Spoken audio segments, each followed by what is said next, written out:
I'm going to be speaking today about the regathering of the 12 tribes of Israel and the second greater Exodus. We see that the first Exodus was a shadow of the second Exodus or greater Exodus that will come, which is a future event. Jeremiah 16 and Jeremiah 23 tell us how great this will be. It says, "It will no longer be said, as Yahweh lives, who brought up the sons of Israel out of the land of Egypt, but as Yahweh lives, who brought up the sons of Israel from the land of the north and from all the countries where he had banished them. For I will restore unto them their own land, which I gave to their fathers." So the second greater Exodus will far eclipse the first Exodus. We see that there was a scattering. The first time that this is shown in the Torah is in Deuteronomy 4:26 through 29. It's reiterated in Deuteronomy 28:64. I'm not going to read that one today, but Deuteronomy 4:26 through 29 says, "I call heaven and earth to witness against you this day, that you will soon utterly perish from the land which you cross over the Jordan to possess. You will not prolong your days in it, but will be utterly destroyed. And Yahweh will scatter you among the peoples, and you will be left few in number among the nations where Yahweh will drive you. And there you will serve gods, the works of man's hands, wood and stone, which neither see nor hear nor eat nor smell. But from there you will seek Yahweh your Elohim, and you will find him if you seek him with all your heart and with all your soul."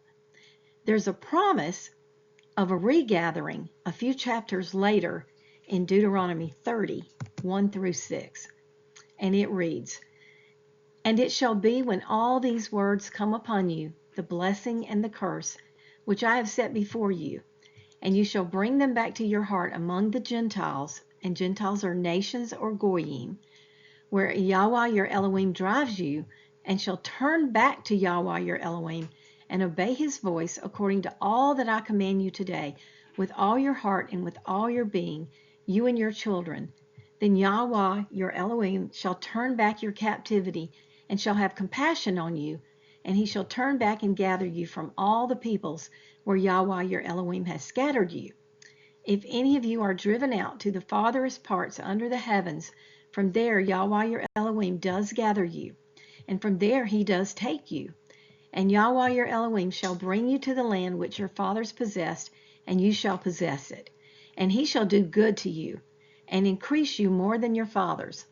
And Yahweh your Elohim shall circumcise your heart and the heart of your seed, to love Yahweh your Elohim with all your heart, with all your being, so that you might live." Now we see that in the first Exodus, there were about 2 to 3 million people who left Egypt. It's recorded in Numbers 1, 603,550 men that were 20 years and older, and that did not include the women and the children and those under 20 years of the men. We see that in the greater Exodus, there's going to be a much larger group. From nations all over the world, there will be a remnant. And Zechariah 13:9 describes a little bit of what that will be like. He says, "I will bring into the fire, refine them like silver, and test them like gold. They will call on my name, and I will answer them."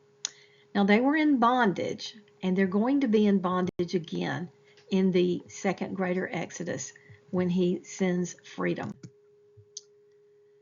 Exodus 1:14 records, "And they made their lives bitter with hard bondage in mortar and brick, and in all manner of service in the field. All their service wherein they made them serve was with rigor." In the second greater Exodus, Jeremiah 30 verse 8 says, "In that day," anytime you see "in that day," it's speaking of the final generation, the last days, the end times. Declares Yahweh Almighty, "I will break the yoke off their necks, and I will tear off their bonds. No longer will foreigners enslave them." We know in the first Exodus, Israelites were ransomed from the hand of someone stronger, and that was Egypt. In the second greater exodus, they will also be ransomed from someone stronger. Jeremiah 31:11 records, "For Yahweh will deliver Jacob and redeem them from the hand of those stronger than they." Now, there's several verses that I want you to note what's highlighted here in this second regathering. And it's these words, "a great multitude," because they're going to show up later. Jeremiah 31, verse 8, "Behold, I am bringing them from the north country, and I will gather them from the remote parts of the earth, among them the blind and the lame, the woman with child, she who is in labor with child, together. A great multitude, they will return here." And Revelation 7:9, now this is a little bit of someone's commentary added to this. "After this I looked, and there was before me a great multitude that no one could count, the scattered tribes of Yasharel, gathered from every nation, people, and language, standing before the throne and before the Lamb. They were wearing white robes and were holding palm branches in their hands." We know that in the first Exodus, one nation was pulled out of another nation. Israel was pulled from Egypt. We know that Abraham also was pulled out of Babylon. But we see in the greater Exodus, the people are going to be pulled out from many nations all over the world. Isaiah 43:6 records, "I will gather you and your children from east and west and from north and south. I will bring my daughters and sons back to Israel from the distant corners of the earth." Jeremiah 32:37 reiterates, "I will surely bring my people back again from all the countries where I will scatter them in my fury. I will bring them back to this very city and let them live in peace and safety." And you notice I'm not reading everything, just what I've highlighted, but I'm leaving enough time on these slides for you to go back. And I will give credit at the end for the one who produced this article. Here's one. I'm not going to read any, but if you want to go back and read all of this later for a deeper study, it's here. We know in the first Exodus, Yahweh parted the Red Sea. And there were many other miraculous signs and wonders that took place during that time.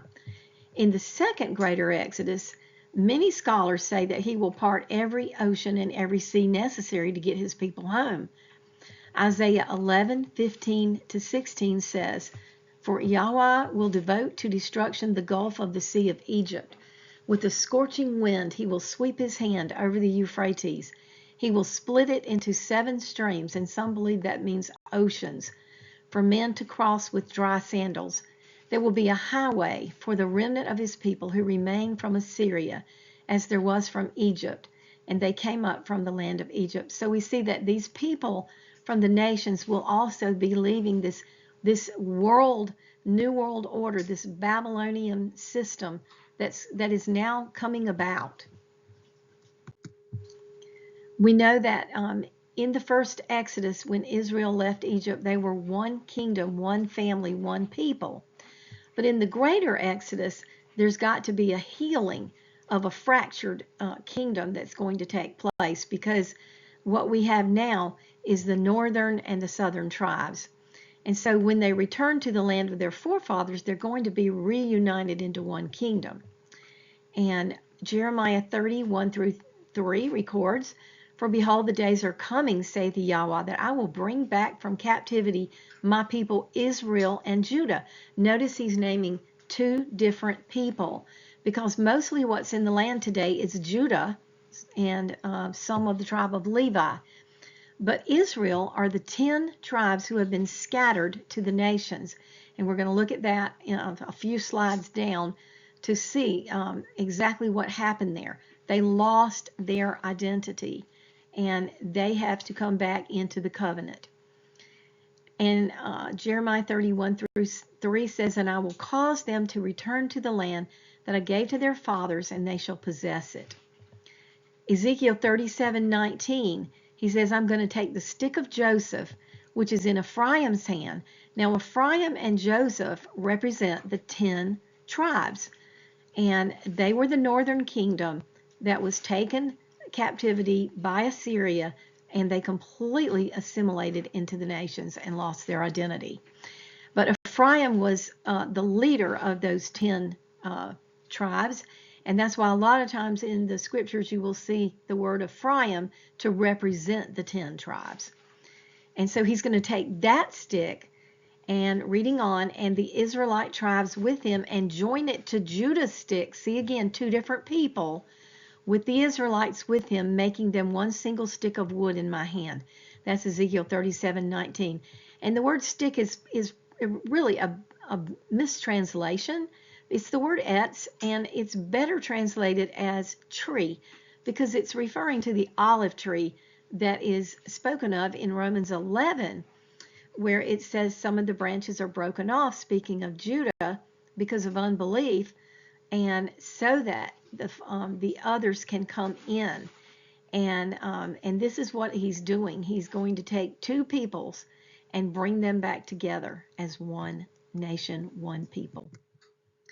The only thing I wanted to show on this slide is that from Zechariah 12, 2 through 9, what I have highlighted, Yahweh will save the tents of Judah first.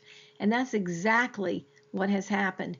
In 1948, there began an aliyah back to the land, but it was mostly the tribe of Judah that was going back, because these other tribes had not yet been waked up, and they don't have access to go back at this time. And so I just wanted to point out that Judah's exodus came first, and they're still being gathered. Ezekiel 20, 27 to 44. This is speaking to the house of Israel, and this whole chapter is excellent, speaking about the greater exodus and what will happen during this time. I'm just going to read some of the sections of this. But I will bring you out from the peoples and gather you out of the countries where you are scattered with a mighty hand, with an outstretched arm, and with fury poured out. And I will bring you into the wilderness of the peoples, that may be the wilderness of the nations, and there I will plead my case with you face to face, just as I pleaded my case with you, with your fathers in the wilderness of the land of Egypt, so I will plead my case with you. I will make you pass under the rod, and I will bring you into the bond of the covenant. All the house of Israel, all of them, when I bring you out from the peoples, and that's from the nations, and gather you out of the countries wherein you have been scattered, I will be hallowed in you before the Gentiles. And more on this passage later. Now ask yourself, why did Yahweh have to take Israel into the desert, and why would he need to take us into the wilderness at a future time? Well, the original Exodus, he took them out because he was betrothing himself to this people on Mount Sinai. When the 10 words were given, that was actually a ketubah. That was the marriage covenant vows. And Israel said, all that Yahweh has said we will do. We know that they failed miserably. Now, this all of what happened in the wilderness travels and time there were to prepare his bride for the wedding. The wedding will take place at the greater Exodus. I believe it's on the Day of Atonement, and the wedding feast will be at the Feast of Tabernacles after that. These are the fall feasts that most of the church doesn't understand or celebrate, most of your mainstream churches today. But these are spoken of a lot in the parables in the Brit Hadashah, the New Testament, and we should be keeping these feasts because they're appointed times.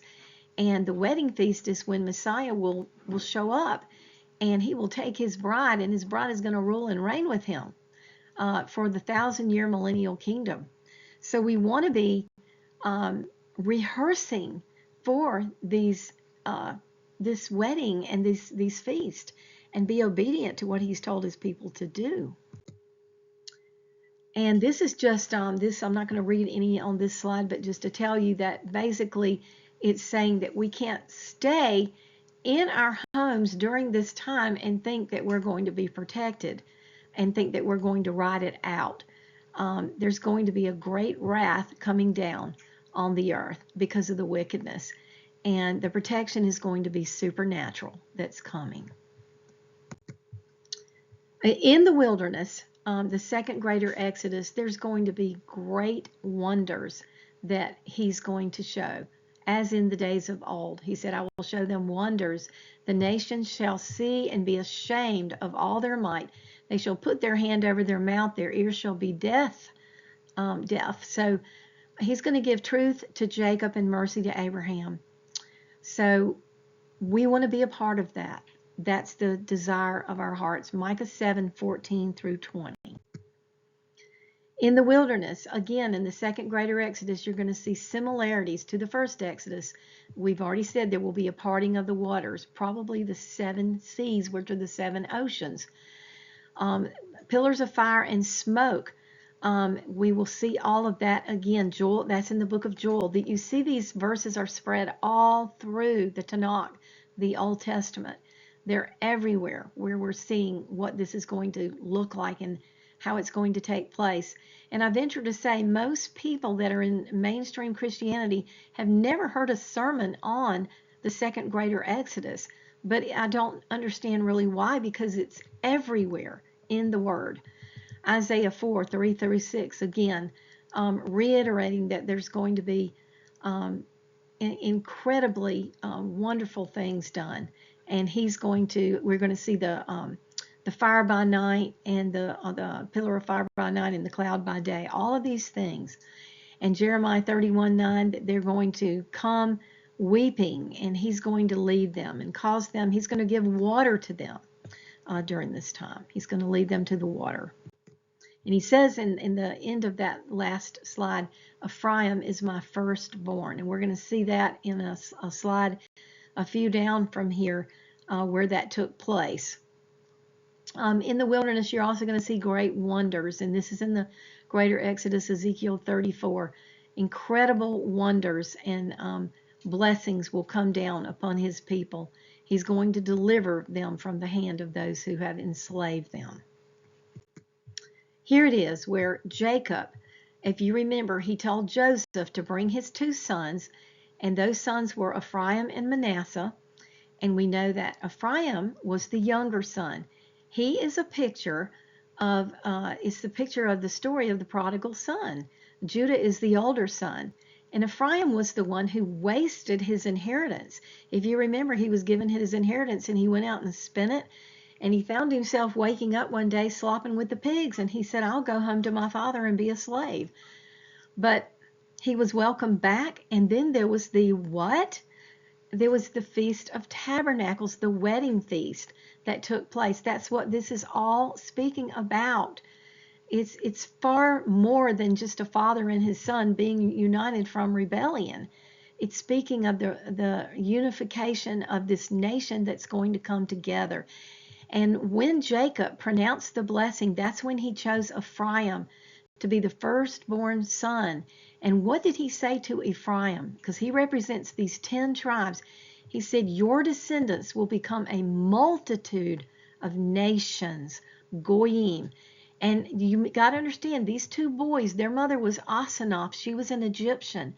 So this is a picture of the strangers, the foreigners, the aliens becoming grafted into the people of Yah, and then becoming assimilated into the nations and losing their identity. And now they're being wakened up today. And all of this has taken place. Romans 11 tells us all this has happened to Israel until the fullness of the Gentiles or the nations has come in. These people are waking up today and understanding their identity and coming back to the covenants and coming back to his ways, the ancient paths. That's the call. Now, if you look at this picture, you see where Israel and Judah were divided. Israel was the northern kingdom. They became extremely rebellious, and they set up at Bethel and Dan, they set up bulls, and they were in idolatry, adultery, all kinds of things. And they were taken captive in 722 BC. And the Assyrians had a different way of handling their captives. They assimilated their peoples into the nations. And that's where they completely lost their identity. You can find their migration paths. There are people who have done great studies on this. For example, the tribe of Dan. If you think of the Danube River, it says Dan will be like a serpent in the way. Well, the Danube River, it wanders around and around like a serpent.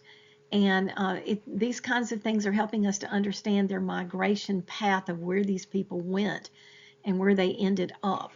We're going to talk a little bit later about, you can look at your the older family crest and see if you have a lineage in these people. The tribe of Judah below this, they were taken captive by Babylon in 586 BC, and they stayed there for 70 years, but we know that they were allowed to come home. A remnant of them did come back and rebuild the temple, and that was the temple that the Messiah came at the time he came to this earth. It was that second temple that group was there. And this is just a little picture of the Assyrian Empire at this time. And this shows you some of the names of the northern kingdom, or the house of Israel. They're in the Bible known as Ephraim, which I told you. Ephraim was the largest and probably the most prominent of these 10 tribes. And they're known as Joseph. Joseph was the father of Ephraim and Manasseh. And the house of Israel, Israelites, Gentiles, diaspora, house of Isaac, and lost sheep. Why did our Messiah say, I have come only for the lost sheep of the house of Israel? He said that because he was speaking of those 10 tribes that were scattered and lost, and he was coming to bring them back into the covenant, to provide a way that they could come back, because Yah had completely divorced the 10 tribes. They were no longer allowed access into the covenant. And the only way back was that someone had to die. This is written in the Torah. And so that's exactly what he did. That's why his last words on the cross or the tree were, it is finished. What was finished?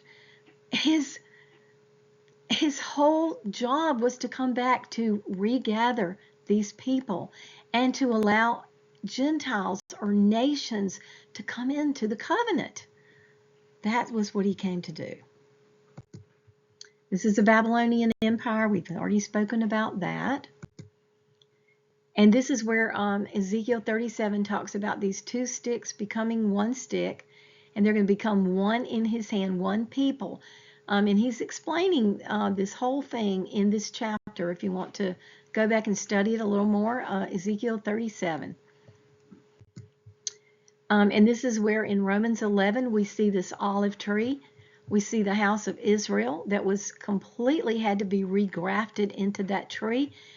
The house of Judah, some of the branches were broken off because of unbelief, but it's becoming, again, it's showing the one nation that he's making, and it's coming to fruition today in this time in which we live. These 2 sticks or houses or trees are starting to come back into one people, one nation. And it's exciting. It's exciting to watch. And it's interesting that if you are to graft branches into an olive tree, if they're going to take that graft, they're going to graft on the 3rd day, which is interesting because it was there's a verse that says, after 2 days he will revive us, and in the 3rd day we will live in his sight. And I believe that's from Hosea. But it's fascinating because that's speaking of the millennial kingdom. And here is, if you want to go back from your family name and find an older lineage or family of crest, I think one is called House of Names, where you can see these tribes of Israel, you can see the different symbols, and you can look on your family crest. It has to be probably at least 150 years old, the ones that you're looking up, not the newer ones. But House of Names is, I think, a pretty decent one. And if you see any of these symbols in your crest, you can know that you have some lineage from these tribes. Because guess what? In Revelation, there's 12 gates into New Jerusalem, and they're the tribes. And that is the church. There is no separate one from the church who has disassociated itself from these tribes. That is the way into New Jerusalem. Okay, the Israelites went through tribulation and plagues prior to their exodus. We know that. All the way down the 10 plagues that Yah brought on that nation. All of these plagues were their gods. He brought down every one of their gods, and then he took his people out. We know that in the greater Exodus, he's going to do even greater wonders. It's known as the time of Jacob's trouble, an unprecedented crisis. There will be nothing like it, nor ever again. And the Bible says, such times as the world has never seen. And why is it called Jacob's trouble? It's because when Jacob was leaving, if you remember Laban, he stayed with Laban 20 years, and think of that as prophetically of 2,000 years, because it's been about 2,000 years since Messiah was here. And he was coming back to the land. What did he have to face? The first thing he faced was Laban. Laban came after him very angry and threatened him. And he was held back providentially from doing damage to Jacob. And then Jacob went on, and who did he meet next? 400 men with Esau who were coming to kill him. And so this again, think about the time of Jacob's trouble. And then he comes on into the land, and he comes to a city called Shechem. And his daughter Dinah, who just happens to be the 7th child, was raped there. Now think about that. The 7th child, the 7,000th year, which is the millennial kingdom, which we're on the brink of. And Dinah is a girl. I think she represents the bride. I think it's speaking of the calamities that this group of people, the remnant, are going to face in coming back to the land. It's going to be a very difficult time. But we have hope. These verses below, Jeremiah 30, 5 through 7, give us hope. For thus saith Yahweh, we have heard a voice of trembling, of fear, and not of peace. Ask now and see whether a man is ever in labor with child. So why do I see every man with his hand on his loins like a woman in labor, and all faces turned pale? Alas, for that day is great, so that none is like it. And it is the time of Jacob's trouble, but he shall be saved out of it. So see, that's what we're just describing, the time of Jacob's trouble. We know that when the Israelites left Egypt the first time, all those who left, there were only 2 that actually entered into the land. Why? Because of their disobedience. And we're going to see that very similar thing in the greater Exodus. He is not going to allow the disobedient to enter in to the promised land. And this is shown in 2 passages here. Ezekiel 20, he says, I will take note of you as you pass under my staff or my rod, and I will bring you into the bond of the covenant. I will urge you of those who revolt and rebel against me, although I bring them out of the land where they are living, yet they will not enter the land of Israel. Then you will know that I am Yahweh. And then Hosea 10:22, only a remnant will return, even though they were of the sand of the sea. Though your people be like the sand of the sea, Israel, only a remnant will return. Destruction has been decreed, overwhelming and righteous. So we need to pray that we will be counted worthy to escape all that's coming on this world. That was one of the prayers that Messiah told his people to pray. So we know that in the first Exodus, Pharaoh, after the 10th plague and the death of the firstborn, it says, Exodus 12:31, during the night Pharaoh summoned Moses and Aaron and said, up, leave my people, you and the Israelites, go, worship the Lord as you have requested. We know it in the second greater Exodus, they will suffer loss, but Jeremiah promises that they will be saved. It says, even though that day is great, nothing like we've seen before, it will not be the end of Jacob. And then it says, therefore do not fear, O my servant Jacob, saith Yahweh, nor be dismayed, O Israel. For behold, I will save you from afar, and your seed from the land of their captivity. Jacob shall return and have rest and quiet, and none shall make him afraid. For I am with you, saith Yahweh, to save you. Though I will make a full end of the nations where I have scattered you, yet I will not make a complete end of you.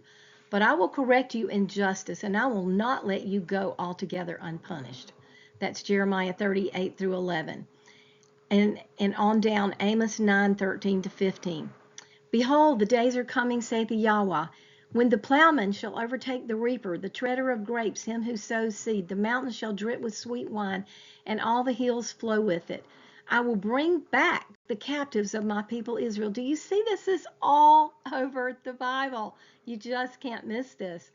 They shall build the waste cities and inhabit them. They shall plant vineyards and drink wine from them. They shall also make gardens and eat fruit from them. I will plant them in their land, and they shall no longer be pulled up from the land I have given them, saith the Yahweh, your Elohim. Ezekiel 36, 8 through 12. The land will produce abundantly. The people will multiply, and old cities will be rebuilt. It's going to be an incredible time in the millennial kingdom. Now, we know that the Israelites began strong in the beginning. They had great leaders, Moses, Aaron, and Joshua. But over the years, after King David, their leadership began to go down, down, down until their sin brought them into captivity. In the greater Exodus, we will also have eternally great leaders. We know that there will be the resurrection because Abraham is going to be, and we see the recording in Matthew that he will be at that feast, the wedding feast, along with all these others that will be resurrected, these saints of old. King David will rule the house of Israel, and King David likely refers to the Messiah from Ezekiel 37, 24 and 25. And David my servant shall be king over them, and they shall have one shepherd, and they shall also walk in my judgments and observe my statutes and do them. We know also Matthew 19:28 and Luke 22:30 say that the 12 apostles will be resurrected at that time, and they're going to sit as judges over the 12 tribes, ensuring that proper judgment is given to the nations. So, amazing time. Now, in the beginning, in ancient Israel, when Ephraim spoke, the people trembled. Ephraim was exalted. He was well respected. But he became guilty of Baal worship, and he died. You know, when I showed the family crest just a minute ago, one of the symbols of the tribe of Ephraim is a bull, and you're going to see that over here in just a second. And just speaking of those family crests, like for my name, for instance, my maiden name is Emmanuel, of the tribe of Judah. Well, the tribe of Judah is the lion. And on my family crest, we have both the line of Judah from the line of Pharez and the line of Zerah. It's the red and the yellow. And now in the greater Exodus, Ephraim is going to resume his place. He will repent sincerely. And if you read these verses that I'm getting ready to read to you here, just let this sound to you like what I believe it is. It's the repentance of the prodigal son, Ephraim coming home.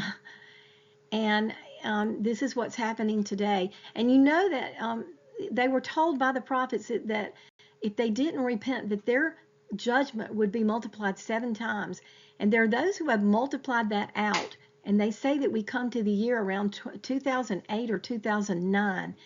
And that's when the curse was lifted upon these 10 tribes, and they began to have their spiritual eyes open to what's going on prophetically, and the regathering and the understanding of the ancient past. Jeremiah 31, 18 through 20. This is what Ephraim says: you have chastised me, and I was chastised like an untrained bull. Well, guess what? The bull is the symbol of Ephraim. Restore me, and I will return. For you are Yahweh my Elohim. Surely after my turning I repented, and after I was instructed I struck myself on the thigh. I was ashamed, yes, even humiliated, because I bore the reproach of my youth. In the second greater Exodus, Nehemiah 1:9 says, if you return to me and keep my commandments and do them, those of you who have been scattered were in the most remote parts of the heaven, I will gather you from there, and I will bring them to the place where I have chosen to cause my name to dwell. And guess where that is? That is Jerusalem. That's where his name dwells. This is another one that you can read on your own. I did not highlight anything, but there's great information on all of these. A second one as well. Now, we know that in the first Exodus, Israel was married to God at Mount Sinai. They were betrothed. And how do we know that? Isaiah 54:5 tells us, and we've already talked a little bit about that earlier, but Isaiah 54:5 says, "For your husband is your maker. The Lord of hosts is his name, Yahweh of hosts. The Holy One of Israel is your Redeemer. He is called the God of all the earth." Here's a second place where he calls them. He says, "I'm your husband." Jeremiah 3:14, "Return, faithless people, declares Yahweh, for I'm your husband. I will choose you, one from a town and two from a clan or a city, and bring you to Zion." Do you see this? The remnant. It's not many people, but there will be a few people gathered out of the nations of the world. And the 21st century nations are going to have a sort of remarriage or a consummation of this marriage to the Most High. Israel will be comforted. They will be given hope, and they will finally call him my husband. That's what Hosea is about. Remember the whole story of the adulterous wife that Hosea had, and how they were finally, in the end, he said, "You will no longer call me you will call me you will call me husband." I think it's Ishi is the word. You will no longer call me Baali, which is Baal, but you will call me Ishi.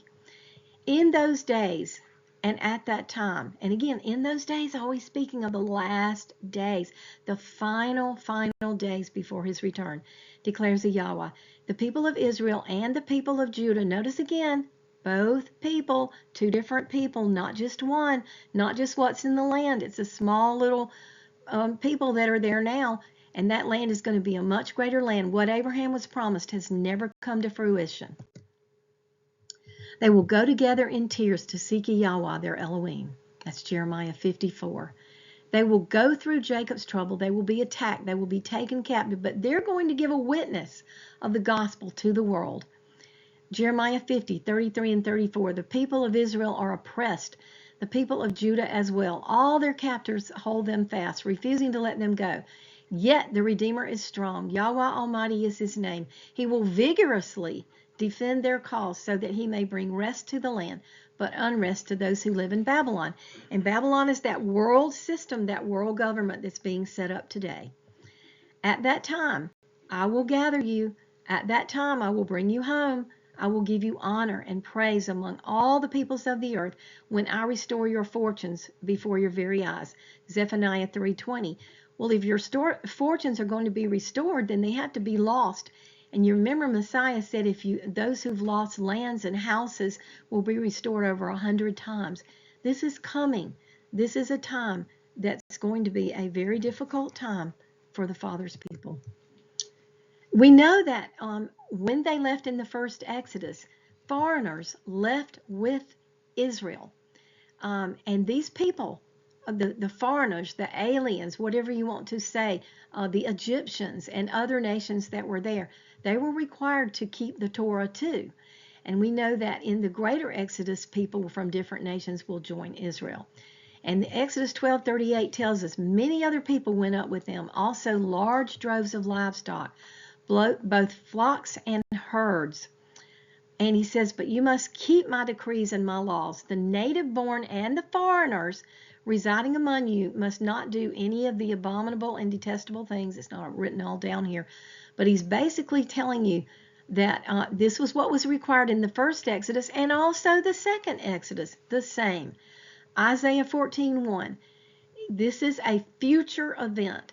Yahweh will have compassion on Jacob. Once again, he will choose Israel, and he will settle them in their own land. Aliens. Aliens are strangers.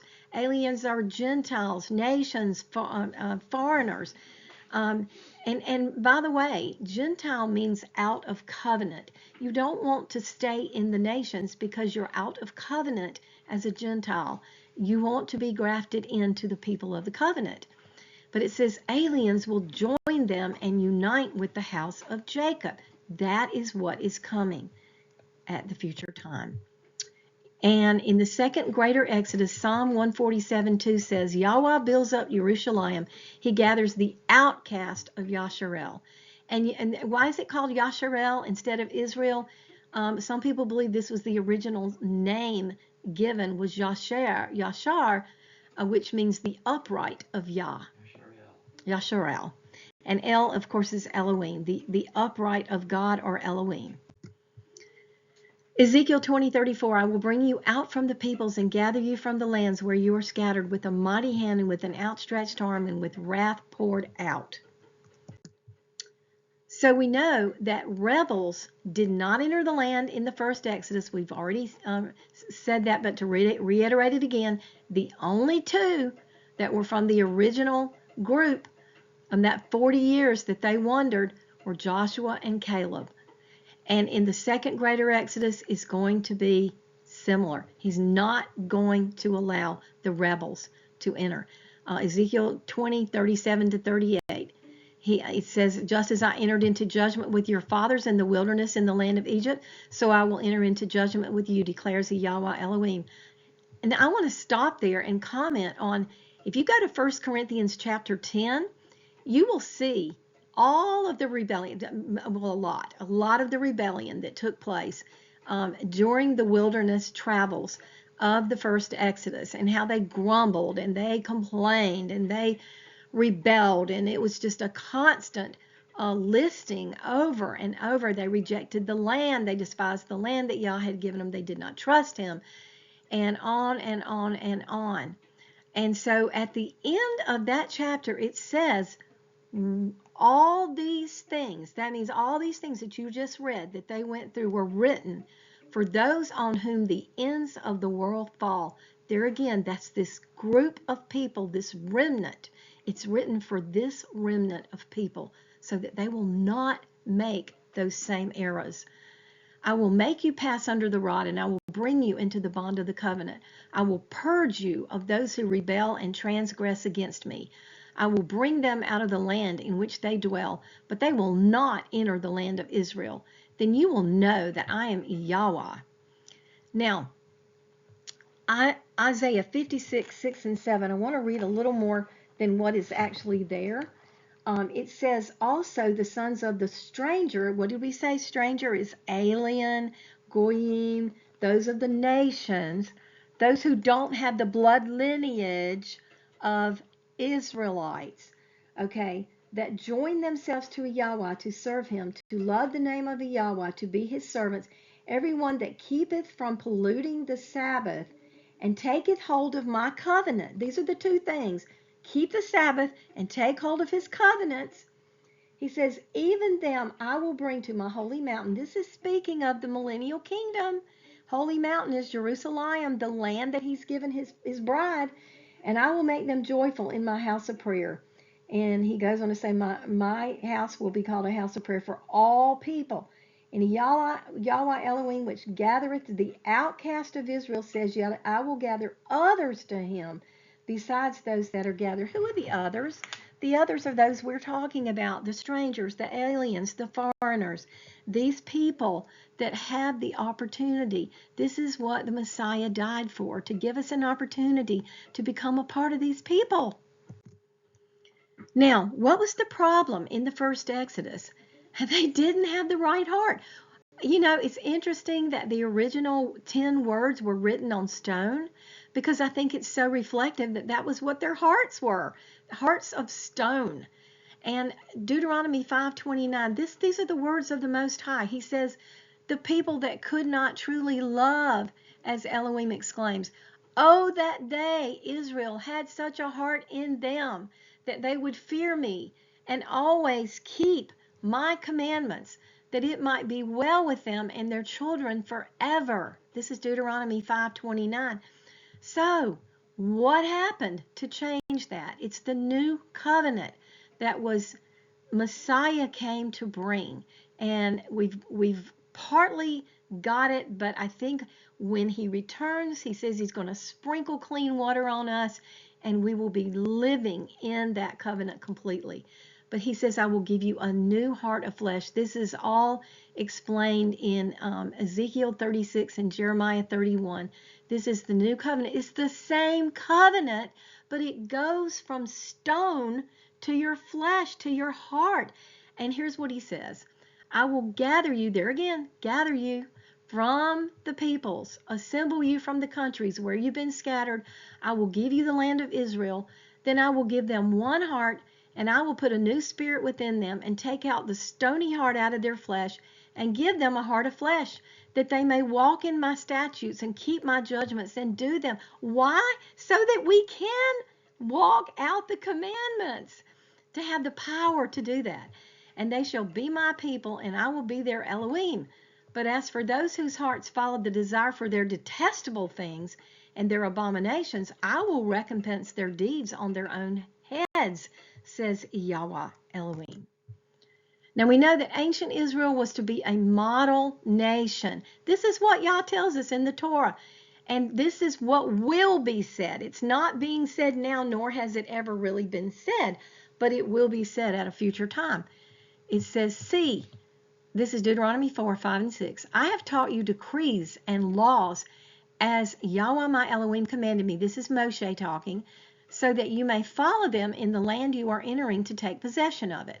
Observe them carefully, for this will show your wisdom and understanding in the sight of the peoples, who will hear all these statutes and say, surely this nation is a wise and understanding people.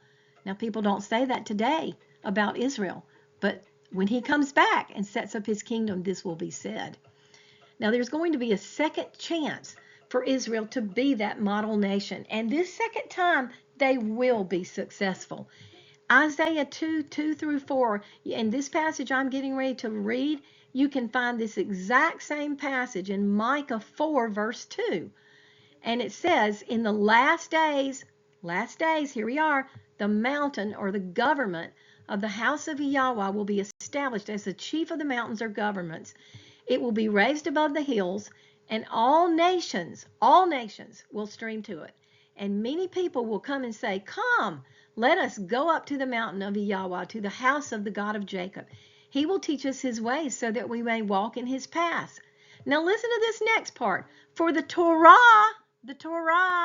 will go forth from Zion. Wait a minute, I thought that was done away with. Nope, he says when he comes back, it's going to go forth from Zion. He's going to teach the Torah. And the word of Yahweh from Jerusalem. Then he will judge between nations and arbitrate for many peoples. They will beat their swords into plowshares and their spears into pruning hooks. Nation will no longer take up sword against nation, nor train for war anymore. Now, ancient Israel was a terrible example. We know that's why they got divided. We know that's why they got taken into captivity. That's why all of these things came upon them. And the house of Israel, as I said, never returned because they refused to repent. And you can find the scripture where Yah says he wrote them a bill of divorcement. He absolutely divorced them. And they were sentenced 7 times over for their punishment.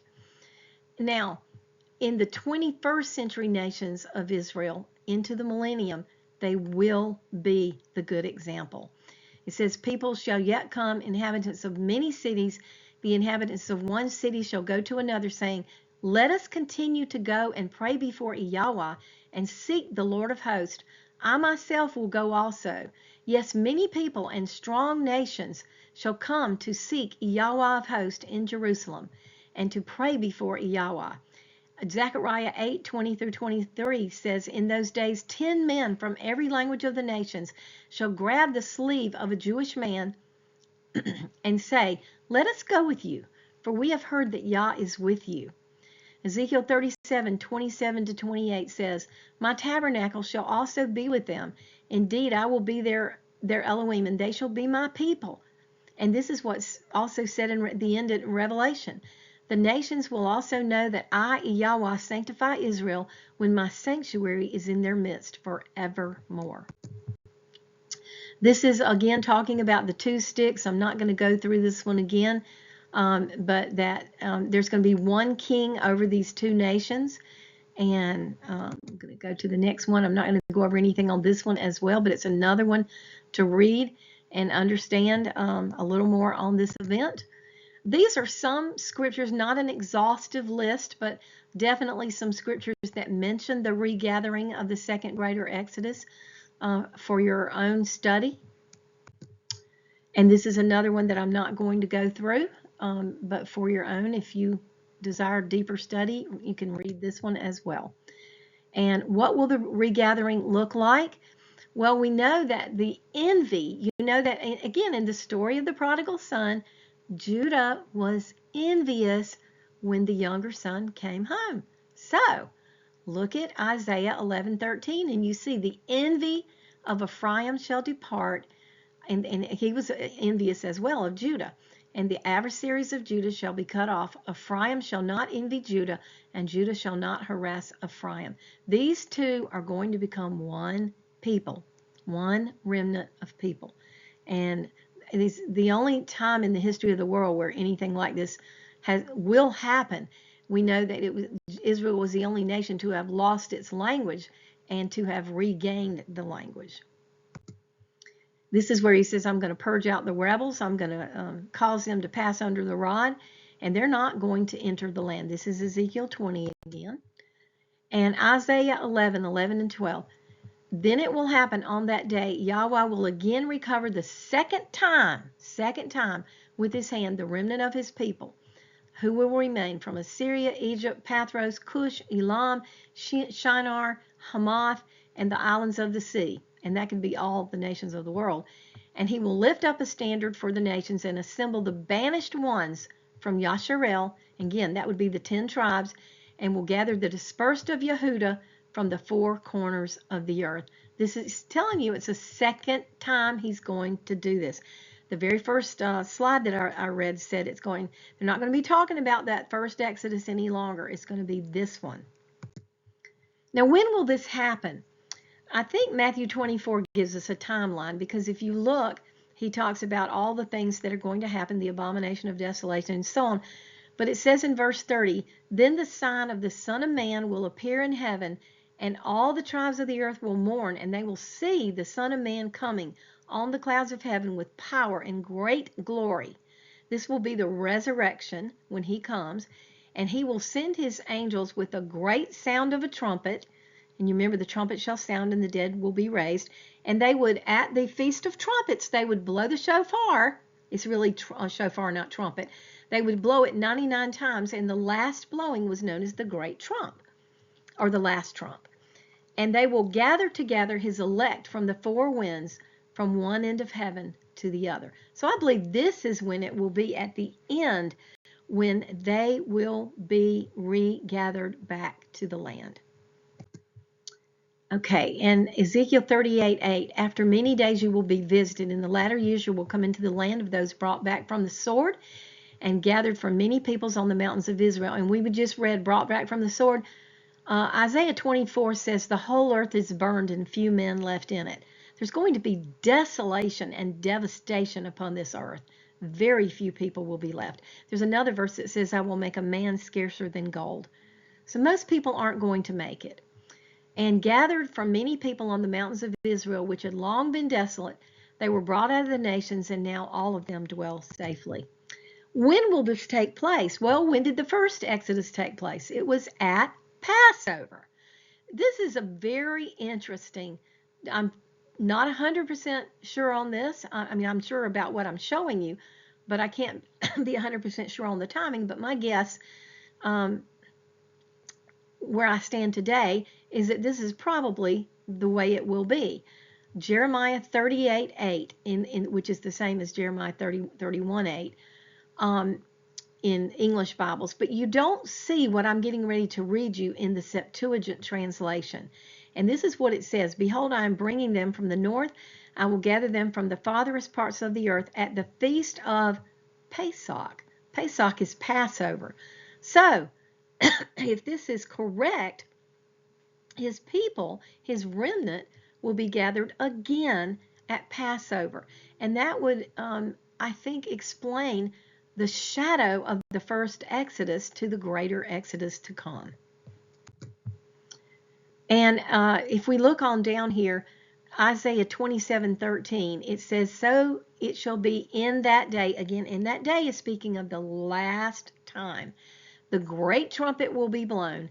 They will come who are about to perish in the land of Assyria, and they who are outcast in the land of Egypt, and they shall worship Yahweh in the holy mount at Jerusalem. Okay, and it says, as Yahweh lives, who brought up and led the descendants out of the house of Israel from the north country and all the countries where I had driven them, and they shall dwell in their land. And they're no longer going to say the one who brought them up from the land of Egypt. That's not going to be the topic of conversation. It's going to be this greater Exodus, because it's going to far supersede the events that took place in the original Exodus. Now, a cry's going to be heard, and Yah's going to rescue his people and gather them to himself. The seas and the oceans are going to part to bring his people home who are repentant and humble. And the wounded of the world are going to seek the house of Israel to worship the God of Abraham, Isaac, and Jacob. They're going to finally drink of the living waters and finally be filled. I love this picture. We don't need to fear, because Isaiah 43, I'm just going to read a few of these verses. Verse 5, do not fear, for I am with you. I will bring your seed from the east and gather you from the west. I will say to the north, give them up, and to the south, do not keep them back. Bring my sons from afar and my daughters from the ends of the earth. All those who are called by my name, whom I have created, formed, and even made for my esteem. Verse 18, do not remember the former events, nor consider the events of old. See, I am doing what is new. Let it now spring forth. Do you not know it? I am even making a way in the wilderness and rivers in the desert. This people I have formed for myself. Let them relate my praise. Okay, we see in Revelation at the second greater Exodus, the woman, or Yasharel, fled into the wilderness where Yahweh had prepared a place for her to be nourished for 1,260 days. That's actually 3.5 years. And that's the same language that we're understanding here, that he's going to bring you into the wilderness and pass you under the rod, and he's going to deal with his people at that time. And here's Hosea speaking of the same thing. He says, therefore, I'm going to allure her. This is Hosea 2:14 and 15. I will lead her into the wilderness. Same words. And speak tenderly to her. There I will give back her vineyards and make the valley of tribulation a door of hope. I want to comment on that because some of your translations say valley of Achor. Achor is trouble, the valley of trouble, a door of hope. There she will respond as in the days of her youth, as in the day when she came up out of Egypt. So great will be the second greater Exodus that it will be remembered forever. Now, I don't like what's written, this last little thing, because I don't believe the other Exodus will be completely fade out. I just think it will be trumped by this greater Exodus, because it will just far supersede everything that takes place. The time will come when people swear, as Yahweh lives, who brought up the sons of Israel from the land of the north and from all the countries where he banished them. It will be so. And a lot of this article, I want to give credit to this Jeanette Andre Jowich. And here is a prayer to pray for the return of the people of the covenant. Heavenly Father, Yahweh, please have compassion on us and bring us again to our own heritage and to our land. Please gather us from the nations where you have sent us into exile. Please bring us back to the land that you gave to our forefathers. Let us possess it, and let us be with you.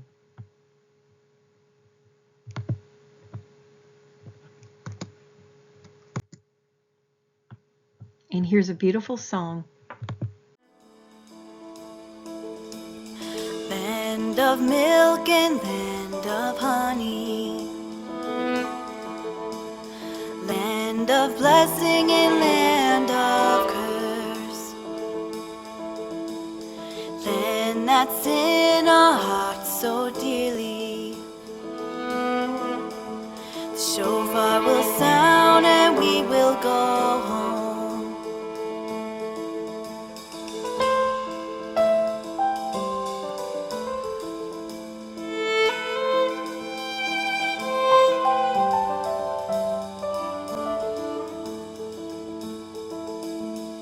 Land of wheat and land of barley,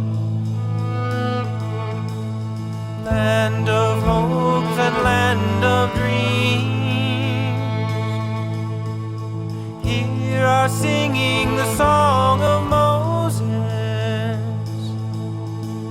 Shofar will sound and we will go home. We will go home, we will go home. Shofar will sound and we will go home. We will go home, we will go home. Shofar will sound and we will go home.